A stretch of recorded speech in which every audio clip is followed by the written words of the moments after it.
Olá pessoas, como estão? Sejam bem-vindos a mais um quadro maravilhoso aqui no canal, 7 coisas que você precisa saber, que nessa semana será em vídeo aí gravado, estamos na Premiere, palavra bonita em francês, Premiere.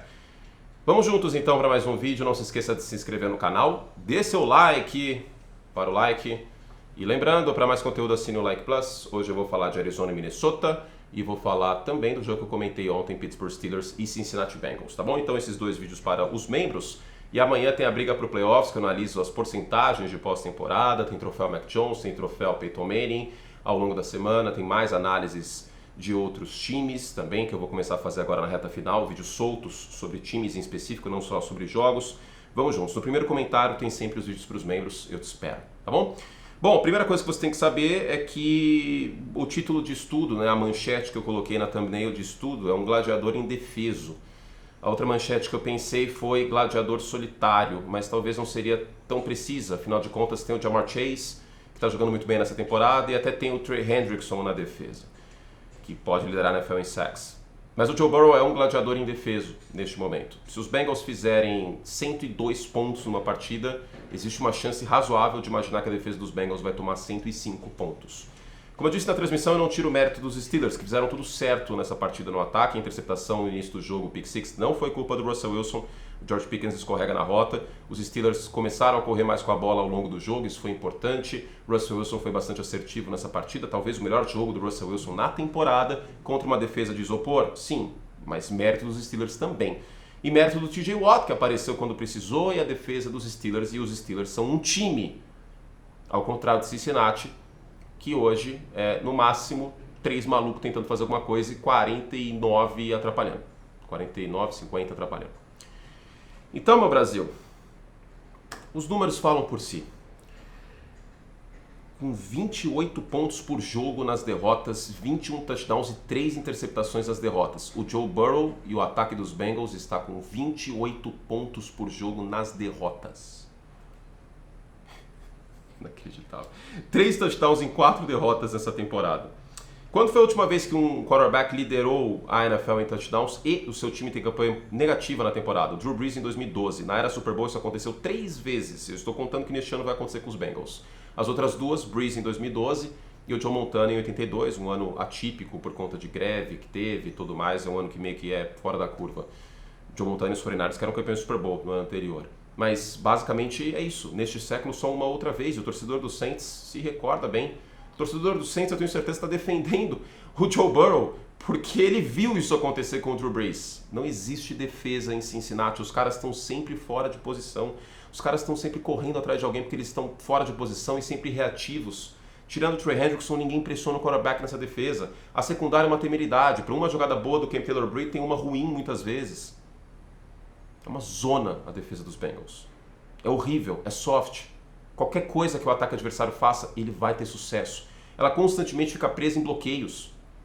É uma das piores defesas da NFL, uma das piores defesas dos últimos anos.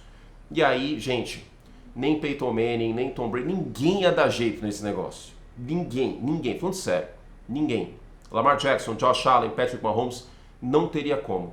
Você ter 28 pontos por jogo nas derrotas e o time, mesmo assim, perder, né, nas derrotas, 28 pontos é muita coisa.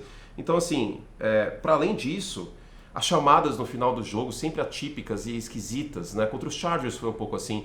Os Bengals têm 1 vitória e 6 derrotas em jogos que foram decididos por uma posse. 1-6. Como contraste, eu vou falar sobre isso hoje, Kansas City tem 9-0. Ah, mas o Mahomes... Ok, o Mahomes é muito decisivo. E tem um crédito enorme em terceira descida em 4º período. Eu falei sobre isso semana passada. Mas não tem como, gente. Não tem como. Joe Burrow tem culpa? Tem. Eu acho que tem um pouco, tá? Não tô falando, tadinho do Joe Burrow, né? Oh, não tem culpa nenhuma. Primeiro tempo contra os Chargers, na minha visão, embora a chamada tenha atrapalhado. O jogo contra os Patriots, semana 1 também, que eu acho que começou a degringolar ali. Houve turnovers em momentos cruciais, e neste jogo, por exemplo, não dá pra falar que o Joe Burrow, pobre coitadinho, tadinho do Joe. Não, né? Porque, queira ou não, houve turnovers que foram cruciais. Fumbles, sobretudo, que ele não protegeu a bola. Então também não é 100% na conta da defesa. Mas o grande ponto, o que eu quero que você tire aqui, o que você precisa saber sobre essa manchete, gladiador indefeso, é não tem armadura, não tem margem para erro. Qualquer jogo, isso aconteceu no primeiro jogo contra os Ravens, qualquer jogo que os Bengals percam a batalha dos turnovers, e turnovers acontecem, eles vão perder o jogo, porque a defesa não sustenta. Não sustenta. Não existe margem de erro. E aí, como não existe margem de erro, ao mesmo tempo o Joe Burrow tem que buscar muitas vezes resultados, como foi contra os Chargers. É insustentável viver assim. E o que você precisa saber também é que o futebol americano é um esporte coletivo. Claro que o quarterback é a posição mais importante, mas vide o Peyton Manning nos primeiros anos, ele só foi ter uma boa defesa em 2006, sem defesa não tem como. Vide o Tom Brady em 2011, que a secundária dos Patriots foi a pior secundária que já chegou no Super Bowl, e foi problema contra Mario Manningham e Eli, não dá. Só o quarterback e mais nada, não dá. E hoje é um gladiador indefeso o Joe Burrow. Lutou, foi valente durante todo o tempo, durante todo o ano, mas não tem defesa. A segunda coisa que você precisa saber é que a defesa dos Eagles, falando em defesa, eu acho que ela é a principal responsável, na minha visão, pela vitória contra o Baltimore Ravens. É verdade que o Saquon Barkley até teve uma ignição no final do jogo, né? Então parabéns a Kellen Moore e a Nick Sirianni por não terem desistido do jogo terrestre, mas é a defesa, o trabalho defensivo, aliás, assim, realmente conseguiram conter o Derrick Henry. Trabalho excepcional na red zone, é muito difícil defender o Lamar Jackson na red zone. Houve sim alguns erros de passe do Lamar, que ele perdeu alguns alvos abertos, aconteceu com o Likely, por exemplo. Não foi um bom jogo do Lamar nesta semana. Mas, por outro lado, eu vejo muito mérito defensivo do Philadelphia Eagles, que conseguiu domar o Baltimore Ravens, e os Eagles estão muito na briga pela folga. Lions e Eagles são os dois melhores times da Conferência Nacional, acho que não resta dúvidas sobre isso. E é melhor Detroit abrir o olho, porque ainda tem jogo contra Minnesota, ainda tem jogo contra Green Bay, então melhor abrir o olho, porque o calendário dos Eagles tem Dallas, tem Nova York, essa folga aí parece que está encaminhada para Detroit, mas não está não, viu? Philadelphia está crescendo bastante de produção. A terceira coisa que você precisa saber é que rolou uma lei do ex suprema contra o New York Jets, como se não bastasse todos os problemas dos Jets, ainda tem lei do ex. O Leonard Williams teve uma pick six que é muito típica do sistema do Mike McDonald, que está engrenando, e agora parece que as coisas estão encaixando um pouco mais defensivamente para Seattle. Claro que o front mais saudável ajudou. O Leonard Williams recua para marcar o passe nessa jogada, então é uma pressão simulada por parte dele, e essa é a raiz, essa é a gênese do sistema do McDonald, que foi muito bem em Baltimore do ano passado. Essas pressões simuladas, blitz simuladas, recuar jogador de linha defensiva, e aí acontece a interceptação, porque o Aaron Rodgers achava que era cover zero, que ele ia ter espaço ali, acaba passando, vem a interceptação, e esse é o momento que as coisas mudam, começam a mudar pelo menos nesse jogo para a vitória importantíssima do Seattle Seahawks, que é líder de divisão, e terceiro cabeça de chave porque tem um critério de desempate contra a Atlanta. Também teve lei do ex porque o Geno Smith venceu a partida. Então, dois ex-jogadores dos Jets conseguiram sair do MetLife Stadium com uma recordação maravilhosa. E a 10ª vitória do Seattle Seahawks com virada no último quarto por parte do Geno Smith. Então o Geno oscila, o Geno tem seus problemas, às vezes umas interceptações esquisitas, mas o cara tem puxel, tem, né? Aquele primeiro jogo contra os Broncos, Monday Night Football, pude ver de perto, esse jogo importante com lei do ex. O mental do Geno a gente tem que elogiar também. Amanhã eu falo mais sobre esse jogo para Seattle. Mas sobre os Jets, o Aaron Rodgers que a gente conhecia, now is just somebody that we used to know. Somebody, não é mais o mesmo Aaron Rodgers. A gente está na semana 13. Lento demais. Não toma riscos como antes, porque ele quer proteger o corpinho dele. Eu não julgo, afinal de contas machucou no ano passado. Mas não é o mesmo quarterback no pocket, não tem a mesma sapiência em relação à pressão, não tem o mesmo sambalelê ali no pocket, ou forró, como o EV muitas vezes falou, não é o mesmo jogador, gente. E para mais de 10 jardas, sem ritmo, 2 de 14, o Aaron Rodgers teve mais um jogo abaixo das 200 jardas. Quem vai assumir esse BO? Se o New York Jets tiver um pouco de consciência, e o treinador que chegar lá, não tem como continuar com o Aaron Rodgers ano que vem. Chega dessa toxicidade. Porque ele não está entregando o suficiente para ser aí um problema fora do campo. E é um problema, né? Toda a questão do ego do Aaron Rodgers, a gente está careca de saber. Mas o principal, dane-se a personalidade dele, o principal é que ele não está jogando bem, que ele não está sendo um bom quarterback, ele não está sendo nem de perto um quarterback top 10 neste ano. Eu consigo facilmente elencar 10 quarterbacks melhores nessa temporada do que o Aaron Rodgers, mas muito fácil. Quer ver? Vamos fazer o teste? Lamar Allen, Goff, Mahomes. Sim, eu sei que Mahomes não tem números excelentes, mas Mahomes. Justin Herbert, Kyler Murray, Jalen Hurts, Eu acho que o Jalen Hurts é um quarterback acima da média, tá? Eu tenho meus problemas com ele, mas amanhã eu vou falar sobre meus problemas com ele e com o Kyler Murray. Aí eu vou abrir esse parênteses. Por que eu critico tanto os dois? Já pararam pra pensar? É o mesmo motivo que eu criticava o Lamar Jackson e o Josh Allen. Porque existe um potencial lá. Se fosse um Zé Mané qualquer, se fosse qualquer um, eu não ia criticar, não ia perder meu tempo. Mas como o Hurts e o Murray são especiais, eu vou ser o pai chato aqui. Ó, tô falando de pai já, tô me sentindo velho. Eu vou criticar porque eu sei que tem potencial para melhorar. É por isso que eu falo tanto dos dois. Mas voltando. Hurts, quem mais aqui? Eu vou falar que o Brock Purdy também, eu vou ir por divisões agora. Jaden Daniels, divisão leste da... Olha, eu vou te falar que nos últimos jogos, últimos 4 jogos, o Tua tem 10 já. Eu não precisei nem ir para outras divisões. Sam Darnold tá melhor que o Aaron Rodgers este ano. Matt Stafford, aí eu posso ficar até amanhã aqui. Geno Smith. É sério, o Geno Smith tá jogando melhor que o Aaron Rodgers, tá? Não é só desse jogo, não. Pô, tá feio demais o negócio, velho. Que decepção. Bom, a quinta coisa, essa aqui é outra decepção. A quinta coisa que você precisa saber é que o Kirk Cousins hoje é um risco para o Atlanta Falcons. Ao menor sinal de pressão, assim, parece que da tela azul... Sabe o computador, quando o gerenciador de tarefas tá tipo... No 98% o computador tá fazendo barulho porque a ventoinha tá... Qualquer joguinho que o Kirk Cousins seja pressionado acima de, sei lá, 25%, ele começa a pifar. E eu acho que fisicamente ele não é o mesmo quarterback. E eu não estou falando do Aquiles, não. É de força no braço mesmo. Teve interceptação nesse jogo que foi falta de força no braço. Beleza, o Kirk Cousins teve um jogo de 500 jardas essa temporada, Thursday Night contra os Bucks. Mas de uns jogos pra cá, o que tá acontecendo? Peguem os jogos que o Kirk Cousins foi um pouquinho mais pressionado. Pifando. O Kirk Cousins hoje parece uma versão... É como se fosse um computador que você comprou gamer novo e aí você pegou vírus, tá ligado? Tá lento, tudo lento. Processamento lento muitas vezes. O passe muitas vezes mais lento que deveria. O Kirk Cousins hoje é um risco para os Falcons. E tem umas 2 semanas que eu tô falando que Tampa não morreu. Tipo o Jamanta na novela Torre de Babel, Jamanta não morreu. Baker não morreu. Aliás, mais uma vitória ao estilo Baker Mayfield, com emoção, com entretenimento.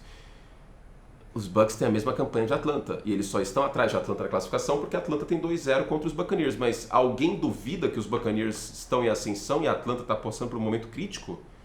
Hoje eu não consigo confiar em Atlanta. Meu palpite foi os Chargers, inclusive, nesse jogo, e o Kirk Cousins é o risco. Teve interceptação nesse jogo que foi sacanagem. Sério, parecia passe de handball. A sexta coisa que você precisa saber é que o soldado invernal chegou, hein, Lamar? O soldado invernal chegou e, gente, não tem mais favorito para MVP. Se até alguns dias eu falava que o Lamar Jackson, pelo que ele fez na primeira metade da temporada, aqueles jogos contra a Tampa, por exemplo, no Monday Night, ou os Prime Times como um todo, que ele ainda era meu favorito, eu acho que no mínimo um empate. Eu sei que para muita gente o Josh Allen virou o favorito para o MVP, porque tem a vitória contra os Chiefs, aí eles folgam, e agora outro horário nobre, que o Josh Allen simplesmente não tomou conhecimento dos 49ers. Não foi um jogo estatisticamente maravilhoso do Allen, né? Ele não passou para 300 jardas, mas foram 3 touchdowns, incluindo aquela belíssima jogada, né, que rola o Amari Cooper contido, ele joga a bola para trás, como se fosse um flea flicker, vamos dizer assim. E não é um flea flicker, claro, e o Josh Allen entra na end zone. O Josh Allen na red zone é uma coisa aterrorizante para qualquer defesa. Inclusive, falando nisso, eu fiz um episódio na semana passada do Josh Allen para o NFL Playbook, mostrando essa habilidade dele no passe, mas também ele na red zone correndo com a bola, e tá no Disney Plus já, tá? Para quem quiser assistir, e também tá rodando a programação da ESPN, ficou bem legal, o nosso soldado invernal. Então, um jogo de 76% de passes completos, bastante passe curto para ir, né, ferindo a defesa de São Francisco como se fosse jabs, e aí o jogo terrestre foi crucial nessa partida, inclusive com o Josh Allen correndo com a bola. Sobre São Francisco eu falo amanhã, tá? Mas nada de novo sobre o sol, né? Ninguém imaginava, acho que São Francisco fosse vencer, Buffalo fora de casa com os 49ers um caco do jeito que estão. É isso, Josh Allen no mínimo é co-favorito para MVP neste momento. E a sétima coisa do jogo de sexta-feira, da Black Friday. Kansas City Chiefs, o Kansas City Chiefs expõe a bunda de um jeito que eu vou te falar, hein? Porque, olha, contra a Carolina eu até falei, gente, o Carolina Panthers melhorou, eu quero dar o elogio para os Panthers. Vi de mais uma partida aí que os Panthers foram valentes contra os Bucks. Mas jogando em casa, num jogo de horário nobre, porque é horário nobre, é feriado nos Estados Unidos, contra os Raiders, que são uma das duas piores equipes da Conferência Americana, e foi sofrido assim, e tudo bem que o Brock Bowers mais uma vez brilhou, inclusive o Brock Bowers, eu sei, é quarterback o prêmio geralmente, mas o Brock Bowers tem que estar pelo menos na conversa para calor ofensivo do ano. E talvez seja o Pro na posição de tight end este ano, tá? Eu vou fazer esse ano a minha eleição dos Alcurte. Minha seleção de melhores jogadores da NFL. Farei. Naquela semaninha do Pro Bowl vai ter esse vídeo. O Brock Bowers não vai ser o calor ofensivo do ano, infelizmente. E diga-se que hoje o meu voto seria ele. A depender do que vai acontecer com o Jayden Daniels e o Bo Nix nas próximas semanas. Estou falando muito sério isso. As pessoas vão achar que é algo contra o Jayden Daniels, contra o Bo Nix. O problema é delas. O Brock Bowers ele não está sendo só o melhor tight end calor. Ele está sendo o melhor tight end nesse ano, se bobear. Então a parte de Brock Bowers, mais uma vez um grande jogo. E diga-se que o Brock Bowers jogou com Gardner Minshew, Aidan O'Connell e Desmond Ridder esse ano. Kansas City Chiefs se expõe de uma maneira que, velho, vai dar merda isso. Assim, não tô cravando que Kansas City não vai ganhar o Super Bowl. Hoje é o favorito pra folga, hoje é o favorito da Conferência Americana. Tem uma defesa top 5. O Mahomes está engrenando nos últimos jogos. É óbvio, e tem uma comissão técnica fantástica. É óbvio que o Kansas City Chiefs vai forte e, assim, se tiver a folga, é muito, muito difícil, mesmo se expondo dessa forma com jogos apertados, que os Chiefs caiam eventualmente nos playoffs. Mas eu estou querendo dizer o seguinte aqui. Existe o risco. E eu preciso dizer isso. E por que eu digo isso? Porque eu gostaria, se eu fosse torcedor do Kansas City Chiefs, de saber que existe esse risco. De não viver em Nárnia e achar que os Chiefs vão amassar todo mundo nos playoffs sem nenhum tipo de problema. Óbvio que eles podem ser campeões. Novamente, é o favorito. Mas pode sim cair a qualquer momento essa equipe na pós-temporada. E aí eu fui ver o histórico. Primeiro de conversa.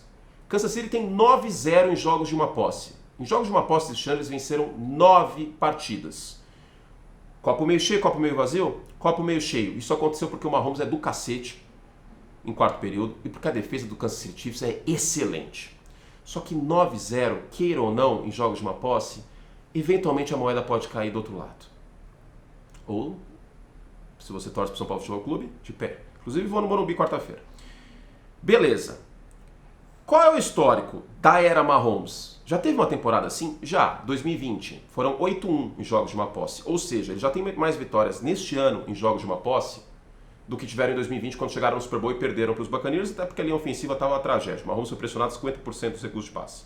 Ok, então vamos ver o histórico. O que aconteceu nos últimos anos com times que tiveram esse tipo de retrospecto em jogos de uma posse? Minnesota Vikings em 2022 teve 11-0, caiu para o Daniel Jones. Seattle Seahawks em 2019 teve 10-2, caiu no Divisional. Dallas Cowboys em 2018 teve 9-3 e caiu no Divisional para os Rams. Nos últimos anos, os times que tiveram 9 vitórias, nos últimos 6, 7 anos, ou mais em jogos de uma posse, eles caíram nos playoffs. Eles não chegaram nem na final de conferência, porque eles se expõem. Aí a gente tem que ver o copo meio cheio também. Já houve times que venceram o Super Bowl com esse tipo de retrospecto? Sim. O Denver Broncos em 2015 com Peyton Manning, uma excelente defesa, ou seja, um quarterback Hall of Famer e uma excelente defesa, 9-3 em jogos de uma posse e venceram o Super Bowl 50. O New York Giants 86 com um bom quarterback, Phil Simms, e uma excelente defesa. Lembrando, 86 é o último ano que a gente tem um MVP defensivo, Lawrence Taylor, melhor, maior, mais absurdo defensor da história, 9-2 em jogos de uma posse. Indianapolis Colts com a primeira boa defesa do Peyton Manning em 2006, 8-3 em jogos de uma posse. Existe sim um retrospecto de times vencerem o Super Bowl com esse histórico. Mas, para isso acontecer, precisou do Peyton Manning e uma defesa boa. A boa notícia, tirando os Giants, claro aqui, a boa notícia é que o Kansas City Chiefs tem o Patrick Mahomes e uma defesa boa. Ou seja, não é apocalipse, não estou sendo o profeta do apocalipse, mas existe o risco. Porque ganhar apertado do Las Vegas Raiders em casa mostra que sim, existe o risco. Gente, um beijo carinhoso pra vocês, espero que vocês tenham gostado deste quadro lindo! Camisa do Joe Burrow, tá cheirando armário, porque fazia tempo que eu não usava ela, essa temporada tá... Inclusive, Joe, lascou, velho. Eu vou te deixar aqui assim, sem ficar ponta cabeça, eu já tentei de tudo essa temporada. O plástico bolha funcionou, o café funcionou, você vai liderar na NFL touchdown, mas eu precisaria de colocar uns amiguinhos aqui perto de você, né? Porque, enfim, não teve como. Fizemos todo o estrago que podíamos. Um beijo carinhoso para vocês. Para mais conteúdo, assina o Like Plus. Hoje à tarde tem mais vídeo. Tem o NFL Sem Stats analisando Arizona e Minnesota. E tem os 5 coisas que você precisa saber sobre Cincinnati e sobre Pittsburgh, né, o jogo também. E eu vou colocar um time para ser eleito e virar tema de vídeo nesta semana. E ele é eleito pelos membros. Então os membros podem votar quais jogos eu vou analisar, quais times a gente vai analisar, participar de quadros e tudo mais. Assina o Like Plus, venham conosco para mais conteúdo. Amanhã tem o Vencedores e Perdedores, que eu vou falar das coisas que eu não falei hoje, tá? Então tem que falar aí de muita coisa, do Monday Night hoje, Broncos e Browns, tem que falar de Houston Texans, tem que falar o Al-Shair vai sair como um perdedor dessa história toda, porque pelo amor de Deus não precisava ter feito o que fez com o Trevor Lawrence. Enfim, meu Brasil, beijinho, beijinho, bom almoço. O que você está almoçando? Coloca aí. Coloca aí, eu quero saber. Tchau, tchau.